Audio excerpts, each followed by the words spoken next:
জীবনে কাউকে পাওয়ার পরেও যদি আরও কাউকে পাওয়ার আশা করো, তাহলে একদিন দেখবে জীবনের সবচেয়ে মূল্যবান কাউকে হারিয়ে ফেলেছো। টেনশন নামের রোগ একবার যাকে পেয়ে বসে, তার জীবনে বিশেষ কোনো দিন বলতে কিছুই থাকে না।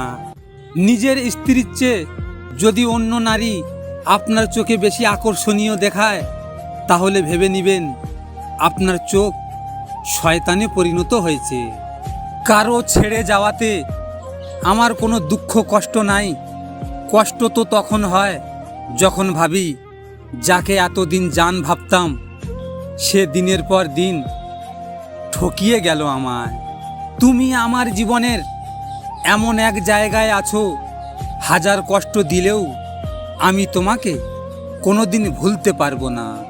প্রিয়, একটা কথা বলি, মান অভিমান কিছুই না। অন্যজনকে জায়গা দিলে আমাকে তো বিরক্ত লাগবেই। আমার সাথে কি ঘটছে সেটা আমিই জানি। সবাই তো জানে ভালোই আছি, কিন্তু কিভাবে জীবিত আছি এইটা শুধু আমিই জানি। তুমি হয়তো কোনোদিন বুঝবে না আমি তোমার সাথে কথা বলার জন্য কতটা অপেক্ষা করে থাকি। কেউ বলে আমি বদলে গেছি, আবার কেউ বলে স্বার্থপর হয়ে গেছি।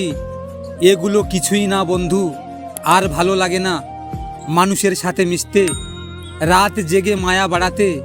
আমি একাই ভালো আছি নিজের মতো করে, নিজেকে নিয়ে। আজ মনটা হঠাৎ বলে উঠল, সাথী হয়ে ভালোবাসা নিয়ে সাথে থাকতে চেয়েছিলাম, ভাবিনি স্মৃতি হয়ে যন্ত্রণা নিয়ে থেকে যেতে হবে। তুমি কি করে বুঝবে আমার ভালোবাসা? তুমি তো অন্য কাউকে খুশি রাখতে ব্যস্ত। মন খারাপ হলে একটু কেঁদে নিও, তবে স্বার্থপর লোকের কাছে মনের কথা বলো না। ভিডিওটি ভালো লাগলে পাশে থাকবেন, আর আমার নিয়মিত ভিডিও পেতে হলে আমার চ্যানেলটিকে সাবস্ক্রাইব অবশ্যই করবেন।